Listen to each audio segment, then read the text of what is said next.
Bleach is one of the best but most misunderstood series of all time. The manga is a master class in character designs and world building, and the anime takes all of these same elements but incorporates a euphoric soundtrack that elevates the series to even greater heights. At the time this video is being made, Bleach has amassed a mind-blowing $7.2 billion net worth, making its creator Tite Kubo not only one of the richest manga authors ever, but I would argue that he became more influential to the current state of shonen than his more commercially successful rivals. Bleach inspired several of the most popular new-gen series like Demon Slayer, Black Clover, My Hero Academia, and Jujutsu Kaisen, and it was pivotal in the fusion of anime and fashion culture. But the story of Noriaki Kubo, later changed to Tite Kubo, begins on June 26, 1977. He was born in Fucho, Hiroshima, Japan, to a father who was a town councilor member. Given his father's occupation, I speculate that he was raised kind of strict. This might explain his rebellious nature as one of the more edgy manga authors. From an early age, Kubo was completely obsessed with all things anime and manga, though he did have a darker taste than most of the kids his age. He had a fascination with all things spooky, and he tended to favor the villains whenever he did read more traditional shonen. By elementary school, he had already proclaimed to both his family and peers that he wanted to be a manga artist when he grew up, even though he had absolutely no idea how to make that a reality. Early on, he was a fan of Akira Toriyama. He read both of his works, Dr. Slump and Dragon Ball. Dragon Ball is what started Kubo's love for a good villain. He stated in an interview that he thinks of Dragon Ball as, quote, the manga with the incredibly cool villains, and that it also taught him that good villains must be, quote, strong, fearsome, and cool. But the two manga that Kubo credits as his favorite and earliest inspiration are Shigeru Miyazaki's GGG no Kotaro and Masami Kuromanda's Saint Seiya. GGG is a manga series that was created in 1960. It follows a young kid named Kotaro, the last survivor of a ghost tribe, and his adventures with other ghouls and strange creatures of Japanese mythology. This series is credited with the popularization of the Japanese folklore creatures called yokai. Their great art in Kotaro inspired our young Kubo to start drawing. He loved its dark and spooky themes, and he spent hours drawing his favorite characters from the series. He particularly had a fascination with the monsters in the series. These monsters would be the first characters Kubo would attempt to draw. He would spend hours on end trying to get his character to be as good as Miyazaki's, but he claims he realized very early that he had a way more simple art style. It was a little later on when he fell in love with the anime series called Saint Seiya. The story follows 5 mythical warriors called saints who fight wearing sacred sets of armor. Though the series was incredibly popular, many still consider its massive influence on manga and anime to be severely undercredited. Kubo directly cites Saint Seiya as being responsible for his focus on weapons in his works and his love for uniforms. Kubo was becoming obsessed with drawing because he spent so much time practicing his craft. By the time he got to high school, he had become a very introverted person. He had a very hard time expressing his thoughts and emotions through using his words. He spent a lot of time alone, finding it very hard to relate to his peers. This solitude led him to discover poetry. He fell in love with poems and how they could be so simple but complex at the same time. He started writing his own poems, mostly about his feelings and as a way of documenting his daily life. He would eventually combine all of them into a book. This would be his very first completed work. Personally, I feel like this helped Kubo later on in his career because he developed his own talent for making the most simple shonen tropes amazing. During this same time period, he also became fascinated with fashion. This interest in clothing designs would go on to impact his character designs and help him cultivate his unique art style. Kubo even stated that he, quote, often draws clothes that he wishes he could find in stores. I personally think that Kubo's fashion design deserves more praise and was way ahead of its time, but we will dive deeper into that later in this video. Manga was a good way for Kubo to combine his love for drawing,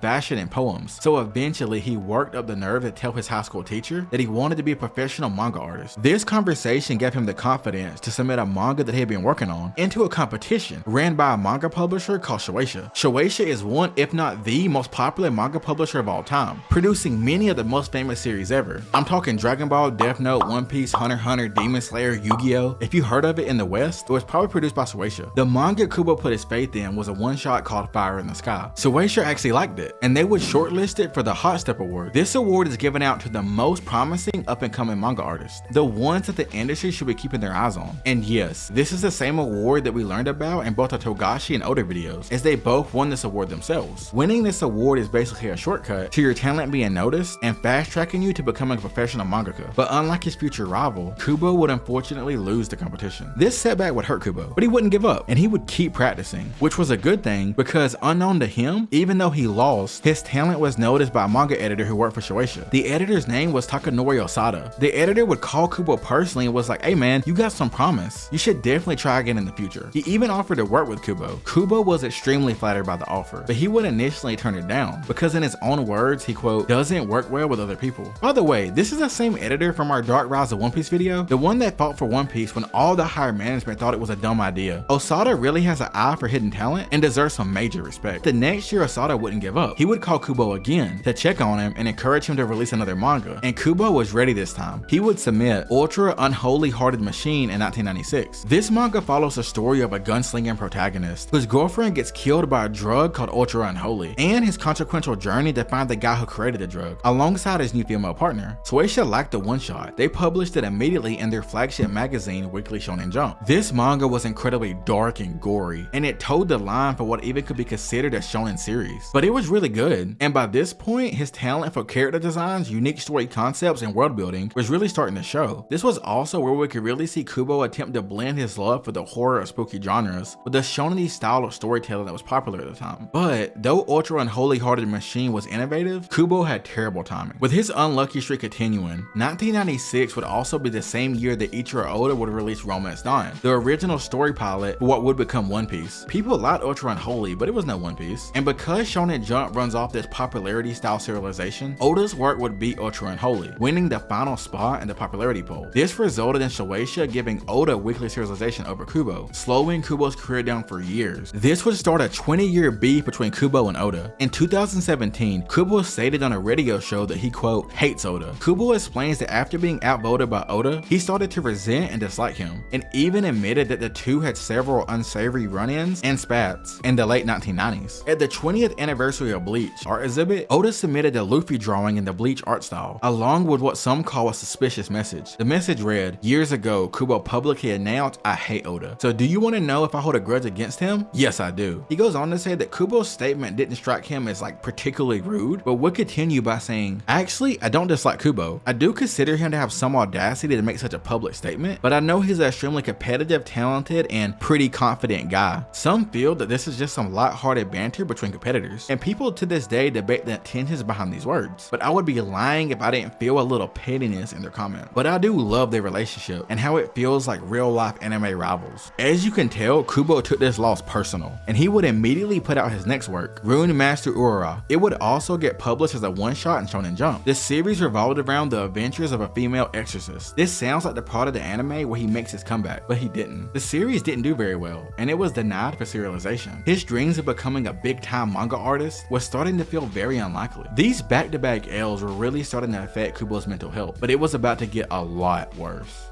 During this time period in Kubo's life, his boss, or really his boss's boss, was a man named Kazuhiro Tsurushima, who was the chief editor of Shonen Jump. He was also the main editor of Dragon Ball, and was responsible for discovering Akira Toriyama himself, and he even helped Toriyama on Dr. Slump and the original concept of Dragon Ball. To say that he is highly respected in the manga industry is an understatement. Torishima had gotten a hold of some of Kubo's work, and after reading them, let's just say he wasn't a fan. He called Kubo up and told him to get to Tokyo right now. When Kubo and his original editor arrived, they would be told to wait in a room. Suddenly, Torishima would walk into the room. Even before he made it to the table, he would already begin to berate Kubo with insults, saying that his manga was just terrible. Then he would take out the first volume of Dragon Ball and the first volume of Fist of the North Star and proceed to slam them on the table in front of Kubo and yell, "Go home and read these so you can become a better mangaka." Kubo remembers thinking, "This bastard." These words were both hurtful and impactful to Kubo. Kubo had already been struggling mentally, mostly due to the insane amount of hours he had to spend drawing and brainstorming new ideas to keep up with Shueisha's impossible to meet deadlines. Now imagine your boss, who is one of the most respected and revered people in your field, straight up calls you trash and for you to try to be better at your job. Overwork culture in Japan is a problem. There is even a phenomenon in Japan called kararoshi, or overwork death, that plagues the country. Many salarymen often pass out on the sidewalks before even making it home from work, from pure exhaustion, and the anime and manga industry is no exception. A manga artists who escape the industry even refer to it as voluntary enslavement. Even anime animators are often overworked and underpaid. We already extensively covered this and how dark the expectation for manga artists can be in the other videos in this series, so I won't go too deep into it here, but that combined with the verbal abuse from someone who controls your future would break anyone. Normally Kubo would have tried to take this as motivation, but he self-admittedly was sensitive around this time period, and he took the words very harshly. I mean, Kubo was only 18 or 19, so I'm amazed he stayed strong for so long. long. It was now the year 1997. Competition and quality in the manga world had risen even higher than ever. Manga like Rurouni Kenshin and Initial D was running the chart, and there would be one other reason why this would be a paradigm shifting year for both Shonen Jump and manga. This was the year that One Piece would be officially released. The successor of the one-shot that defeated Kubo years earlier would launch, and it would be an instant smash across all of Japan, making Shonen Jump more successful than ever. As for Kubo, this would continue to be his most depressing year yet. In a last-ditch effort to land serialization, he would produce a one-shot called Bad Shield United, but without hesitation, it too would be rejected. Now, Shonen Jump is sounding a lot like bullies by this point, and in some ways they are, but there have also been reports that they did believe in Kubo's talent. They just didn't think he was rising to his max potential. They wanted him to be more. Kubo admitted that he had been given 45 blank pages in Shonen Jump Weekly for him to draw what he wanted, basically a blank slate for him to at least try some one-shots. Kubo even acknowledged he understood that this is very unusual for an artist to be given this many pages guaranteed for publication, but it's kind of hard for anyone to produce that many new quality ideas and works weekly, while at the same time being told by your supervisor you are trash. Jump even told Kubo that they would produce the 45 pages blank if he didn't come up with anything for the entire world to see. I guess this was more of motivation, but to me it was more like a threat, because it's definitely not the motivation I would want, and neither did Kubo. He said he didn't even like most of the one-shots that he was putting out in this time period, that he often couldn't even read them after he finished them because he felt embarrassed by them. He just felt immense pressure to draw, and this was just a really dark time for him mentally. This last rejection was just too much, and his mental health spiraled downward even more. Even though he basically was a full-time manga artist by this point, he couldn't even enjoy it because he was beginning to severely doubt his talent and work ethic. Kubo only had a few friends and a couple of assistants. Even though he's mentioned several times that he prefers to work alone, he said he actually liked his assistants, but because of his lackluster situation, he would cut everyone off and spend 2 years in isolation. With this limited contact with the outside world, Kubo spent 2 years thinking about what it means to be a mangaka. He had also realized that previous to the various one-shots he was being forced to put out, he had no idea what went into the creation of professional manga. So he collected all of his thoughts and what he learned, and he realized that being a full-time mangaka was still his dream. So he began working on his next project. When his editor found out about this, he told Kubo if he wanted to do this, he should prepare 8 chapters worth of work and submit it all at once, that they should be shooting for weekly serialization. But he warned Kubo to not get his hopes up and that it would most likely not get picked up. Kubo had basically given up drawing up to this point, and his editor was trying to help motivate him to start drawing again because he really did believe in Kubo's talent. His editors also came out since then and said that he gave him this challenge so Kubo could prove to him that he was still excited about the idea of being a manga artist, even with all of his hardships. Shortly after, in 1999, Kubo would get the courage to give it one more shot. He put everything he had learned over the years into a manga called Zombie Powder. The story follows a boy named Elwood Shepherd who joins some mysterious criminals in their search for the Rings of the Dead. The rings are a group of legendary artifacts with the power to resurrect the dead and grant immortality to anyone who collects all 12 of them. The series had a gunslinging western theme mixed with some modern conveniences, occult magic, supernatural martial arts, and mad science. His work was always darker than a typical shonen. After Kubo submitted Zombie Powder to Shueisha, all he could do was sit and wait, but he wouldn't have to wait long because in the very next editors meeting, Kubo's manga was immediately approved for weekly serialization. Even though he didn't follow any of the rules, technically you have to submit at least 3 chapters worth of material if you even want a shot at serialization to give the hires up a grasp of where the story could go. And if you remember, his editor suggested for him to submit at least 8 to give him some extra good graces, but either Kubo knew he had something or he just didn't care. Either way, Kubo only submitted 1 chapter of Zombie Powder, but it was still picked up right away. Kubo was now a full-time Shonen Jump manga artist. It was the first time his dream had officially come true. And if you would like to help me with my own dreams coming true of being the king of anime YouTube, just like this video and subscribe. The like goal for this video will be 203. Although this was an awesome time for Kubo, it was also complicated. So you remember how Kubo hated making them one-shots against his will? So it turns out he was submitting them at the very last second before his deadline as a form of rebellion against his publishers for never listening to him and forcing him to work non-stop. I mean, he couldn't make them give him vacation or ease up on the workload, so he had been using this as a way to stand up for himself. And if you remember Togashi's story, I wish this was something he had done. But now that Kubo was a weekly artist, he had to move to Tokyo, and he was under direct supervision. He was even required by contract to submit his work a week ahead of publication. Since the Takuban magazines juggle so many different mangas, this kind of made sense. So it's debated if this played a part in them making such a swift decision. There are dozens of articles claiming that Kubo and his editors hated each other, but after reading more reliable sources, I don't think this was true. It honestly feels like they did believe in him, but was terrible at showing it. They were trying to force him to draw because they had sensed that he was starting to lose confidence, and moving to Tokyo was a way for them to watch over him and and make sure he doesn't waste his talent. Kubo is a person who likes to do things his own way, and this is a trait of many geniuses, and I, and apparently many others, do think that Kubo is a creative genius. In short, Jump knew they had found a prodigy, but they wasn't able to force him to do what they wanted like other mangaka. Because I know how manga publishers can be, I get why Kubo was doing it, but I also get Jump's goal, even if they went about it in the worst way possible. Even in the end of Zombie Powder Volume 3, he left a message speaking on his mindset at the start of the series. Quote, "Due to certain circumstances, I began Zombie Powder in a severely unstable mindset. At first, I couldn't forgive what myself had drawn, and couldn't even look directly at the final draft. I was unable to somewhat even tolerate it to around book 3. Now please read, this is my manga." To me, it sounds like at the start of Zombie Powder, it was just another job that he was being forced to do. But throughout creating the series, he had begun to fall in love with drawing again. But it's unfortunate it took him 3 volumes for him to come to this realization. Years later, Kubo will reflect back on this time period. In a 2012 interview with Shonen Jump Alpha, Kubo said that the most important thing he learned from Zombie Powder was always follow your heart, and that he should draw what he wants to draw. I think we should all follow this message. That's why I'm still praying this YouTube thing works out. Kubo goes on to say, "When I was working on Zombie Powder, I was still holding back. I wasn't used to weekly serialization, and I was mostly just trying to react to my editor's comments. And now I'm focused on staying true to my own style and creating what I want to." Basically with Zombie Powder, Kubo was still only putting in half effort, which wasn't a good thing, because 1999 was an amazing year for manga. The manga community and Shonen Jump have become even more competitive. Several hit manga series were all being serialized at the exact same time, which was great for manga fans, but bad for aspiring manga artists. Prince of Tennis, One Piece, Rurouni Kenshin, and Hunter x Hunter were just a few of the iconic manga that was all running the charts this year. Then there was the rising star of the manga world that came out in September of that year, Naruto, a shonen adventure series about a young ninja. Although Zombie Powder was good, there was only so much room in the weekly magazine, and the Jump editors would drop Kubo's work after only 27 chapters, sending him crashing down back to the bottom, while his contemporaries like Oda and Kishimoto were reaching astronomical successes. But unlike last time, Kubo wouldn't let this get him down. He had tasted success, and even though he was aware of the tough competition, he believed his style was unique, and that his talent was just as good, if not better, than any of the top mangaka. Kubo would take a year off, and decided he would only submit a manga when he developed something that he enjoyed drawing. During this year-long hiatus is when Kubo came up with the original concept for what would become Bleach. But this concept was far from the Bleach we would eventually be blessed with. This pilot would be submitted to Jump and immediately rejected, but not because it wasn't good, because it wasn't great. The editors were scared to have a repeat of Zombie Powder. Jump thought Kubo had godly amounts of potential, but feared if they published something that wasn't his best and then he failed again, he might hang up his drawing skills for good. So they were forcing him to refine his story until it was the level of work that they believed he could create. Now this rejection would hurt Kubo especially hard, because this was the first story he really wanted to tell, and he seriously thought about calling it quits. But Kubo would get an unlikely letter that would change everything. The letter was from the legendary Akira Toriyama. He had came across a copy of Bleach's pilot, and he thought it had amazing potential. He would eventually call Kubo and encourage him to not give up and to just rework some ideas. These words meant a lot to Kubo. Not only is Toriyama one of the most famous and respected mangaka of all time, he was literally one of the reasons Kubo started drawing in the first place. And after reading this, my respect for Toriyama skyrocketed. I mean, he was at the very top of the manga world at the time, and he didn't have to take time to do this. Kubo would start from the beginning. This is a speed run of the creation of Bleach, from concept to serialization. So before Bleach was Bleach, it was called Snipe. While trying to come up with ideas for manga, Kubo actually designs his characters first, and then decides their personalities and story beats after. He said they usually come natural. This is actually backward from how most manga authors design stories. For the manga that would eventually become Bleach, the very first protagonist Kubo would design would actually be Rukia, not Ichigo, and she would wield a scythe, not a sword. As a matter of fact, she was the only character with a bladed weapon at all. All the other characters would use guns, hence the name Snipe, short for sniper. By the way, does anyone else get major Maka from Soul Eater vibes from the early Rukia design, or is it just me? Bleach came out first, that's all I'm saying. Anyway, Kubo explained all this and how it led to the creation of Bleach in an interview with Shonen Jump. SJ asked, "Why did you pick Bleach as a title?" And Kubo responded, "The title wasn't Bleach when I decided to draw a story about Soul Reapers. This was before I drew the one-shot manga that appeared in Akamura Jump. The weapon wasn't even a sword, it was a scythe. Only Rukia had a scythe, and all the other characters used guns. At that point, the title was Snipe, as in sniper. Right before I started drawing, I began thinking that a sword would be better, and then I realized I couldn't use Snipe as a title anymore. I began looking for a title that grasps the bigger picture. Soul Reapers are associated with the color black, but it would have been boring to use black. And then I thought white, on the other hand, can suggest black as a complementary color, so I chose bleak to invoke the impression of the color white." Okay, so basically, Kubo started with Rukia, then he switched to guns and scythe for swords, and he knew he wanted to incorporate mythology mythology into his story because of his influence of Saint Seiya, GGG Kotaro, and maybe Berserk. Many people have pointed out some similarities between Guts and Ichigo's backstories. Given Kubo's love for the dark fantasy genre, I'm sure he was a massive fan of Berserk, since it's arguably done the genre the best. And let's also sprinkle a little Yu Yu Hakusho influence in there. So through all this, Kubo eventually landed on a story about Shinigami, or gods of death. He thought it would be cool, and also a way to deal with his own fears of death. And then he decided to put them in kimonos. One, because he loved the idea of uniforms, and two, since they were very popular in Japan at the time, and he could just make them all black because, you know, Shinigamis. Rukia was created to offset what he felt was a very dark manga. The name Rukia translates to heaven's follower, so he had his female lead. Next, he needs a strong male counterpart. He kind of already knew that he wanted someone who wanted to protect their friends and family, so he came up with Ichigo, whose name has 3 meanings. Ichi means 1 and Go means 5, so the combination is a play on words of 15, which is Ichigo's age at the beginning of the series. The number 15 can even be spotted on his bedroom door, and his birthday is July 15th. Secondly, the kanji for his entire name, Ichigo Kurosaki, can be translated as the one who protects, which is the kind of person he wanted Ichigo to be. Third, and the only one I picked up before I even started this video, is a reference to his fiery orange hair, and Ichigo's name directly translates to strawberry, which I know aren't orange, but I kind of just for some reason assumed it adjacently has something to do with his hair. So now he had Ichigo, Rukia, and a bunch of death gods who cleansed corrupted human souls and protected the balance between the human world and the soul society. The world was almost perfect, but because it was initially rejected by his editors and the aforementioned call from Toriyama, he decided he needed something to make Bleach really stand out from every other series on the market, something to give it that edge. Get it? Edge because of swords? Never mind. He basically had an epiphany, and Zanpakuto were born. More specifically, each Soul Reaper would have their very own individual Zanpakuto power. He also completely restructured the power system. Shikai, Bankai, and Kaido were born. He also developed an affinity for villain groups. He said it was very easy for him to draw entire groups of characters at once. I feel like designing characters is Kubo's favorite part of manga creation. This might explain why Kubo has made some of the best and coolest characters ever. Both his male and female designs are generationally stylish. When Kubo had his perfect vision, the editors loved his new take on Bleach, and they would decide to publish it as a one-shot in Akamaro Jump instead of their flagship magazine Shonen Jump. It was just too full at the time. Bleach would receive immediate praise and positive feedback from the Jump readers. The amount of love it received pretty much forced Jump's hand, and Bleach was moved to Shonen Jump for weekly serialization. Over the next few years, Bleach would become a massive success. It would receive an anime adaptation in 2004, which would also be a big hit. The success of the Bleach anime launched the sales for its already popular manga into the atmosphere. Kubo had defeated all the odds, recovered from all his rejections and failures, and the coolest part of all, he did it while being himself. He went from the lowest of the lows to the very top. During the 2000s, Bleach would make millions of dollars from manga sales, anime adaptations, full-length movies, games, and merchandise. Kubo's manga had now become one of the best-selling manga series in the world, alongside One Piece and Naruto. These 3 manga were dominating every sales metric and chart imaginable, and eventually would become known as the legendary Big 3. The Big 3 got their name from carrying Shonen Jump in the early 2000s. These 3 would be pivotal in the surge in anime and manga's international popularity. There has been many other series that came and went before and after, but none that stayed as popular and consistently relevant as the Big 3 did. To this day, they are responsible for some of the most heated anime debates on and off the internet. At the time this video is being made, Bleach has sold a mind-blowing 130 million plus copies, making it one of the highest-selling mangas of all time. Kubo had done it, but as many of you know, the good times wouldn't last forever. Bleach fans would be heartbroken when the anime would get cancelled in 2012 and the manga would end only 4 years later. But what happened? The reason Bleach ended is complicated because it is a combination of many reasons. The first being the workload. Being a serialized weekly manga artist seems to be one of the most brutal careers, physically and mentally. I have read in recent years that publishers have eased up, but most of the manga legends came up in a time where the pressure from publishers was unrelenting. Think about the things we learned from our videos. Oda only slept 3 hours a night, only seeing his daughter once a week, and was hospitalized. Togashi completely destroyed his body, till eventually he needed help to both shower and use the bathroom. And similar things happened with Kubo. Working 15 to 20 hours a day with no days off, never seeing his family or friends, it took a toll on his body. Making deadlines became harder and harder to make. Kubo said in the interview that after he finished the final arc of Bleach, not only did it make him feel lonely because he actually just missed it, but he had discovered that he had drawn the entire last arc of Bleach with a torn tendon in his arm. Secondly, Bleach had just seen a decline in popularity.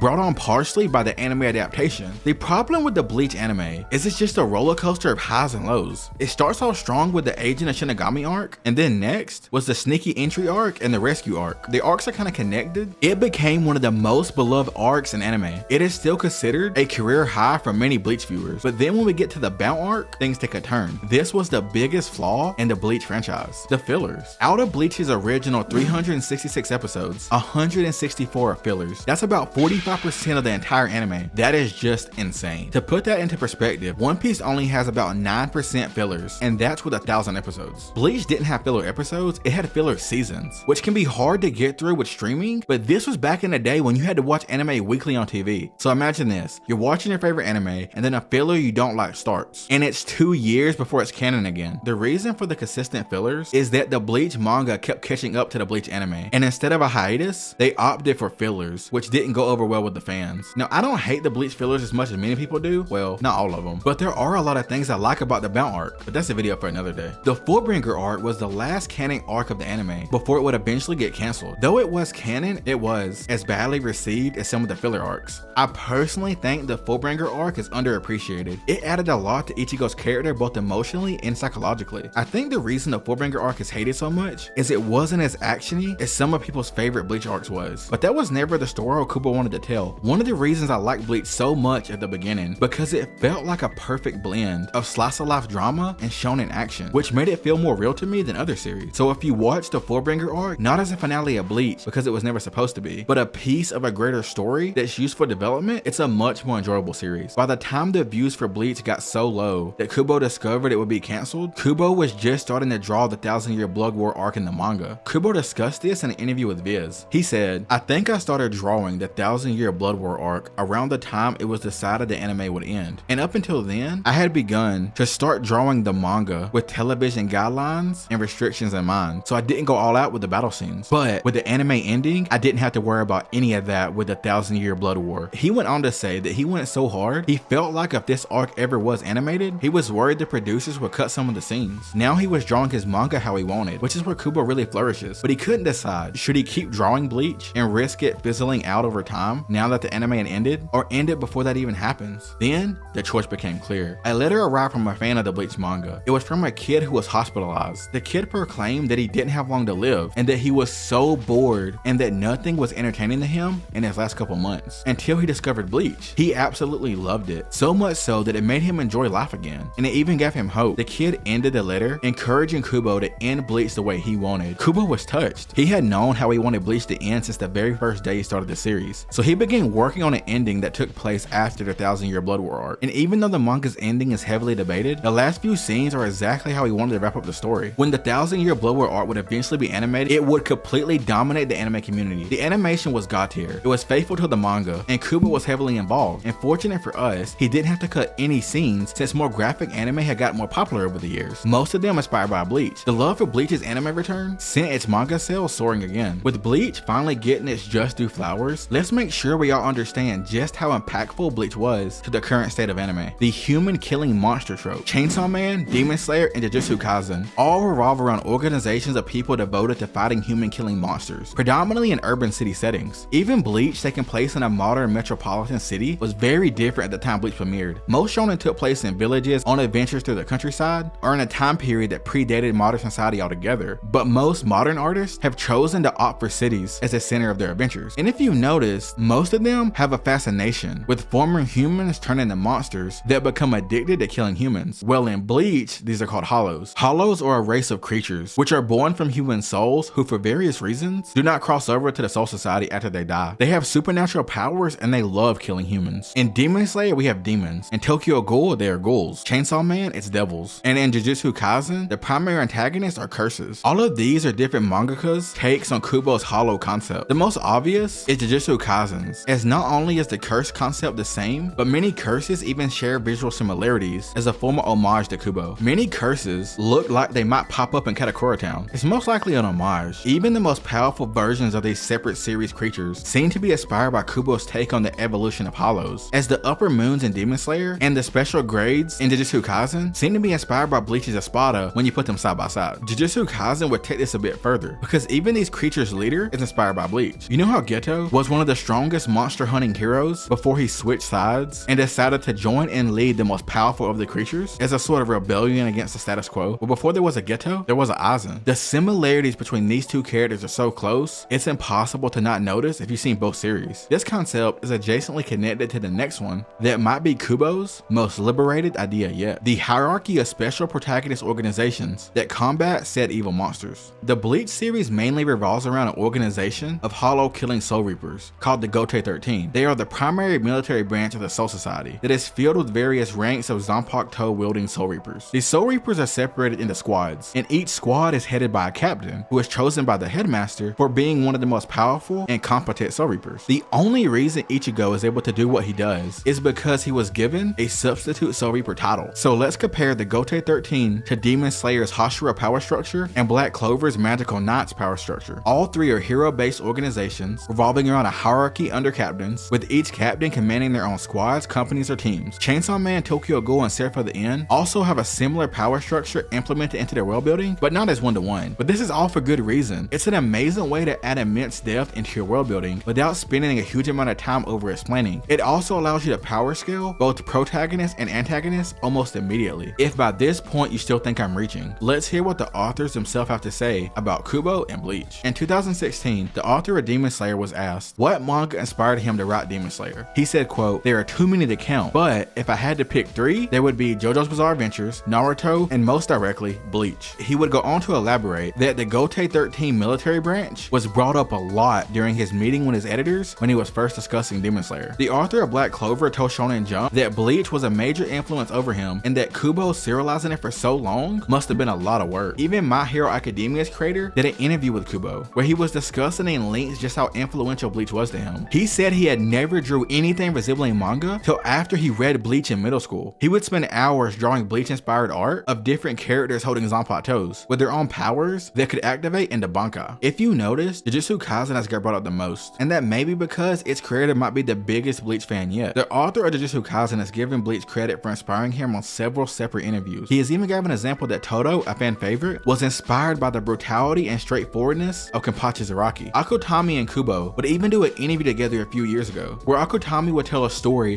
of how Bleach was the series that introduced him to the idea of being a manga creator. And he reveals to Kubo that he had even compiled a collection of Bleach inspired poems called The Cloud Giant. He goes into detail about one of the things that stood out to him while reading Bleach was how stylish it was. And it was cool to see that Kubo was just as stylish in real life. He just sounded in awe of Kubo, which was really heartwarming to read as a fan of both series. From my research for this video, I'm convinced that the core of Kubo's influence comes from his character designs. Bleach is just packed with some of the coolest, best dressed, and unique characters of all time. Some of my favorites are Shinsui, Grimmjow, Yoruichi, Kurosaki, Ukiura, Haribel, Yorichi, Shinji when he was first introduced, Lisa, who is one of the most underrated girls in Bleach, Hisagi, Zaraki, Kanami, Rukia, Uehara, Toshiro, and Yorichi.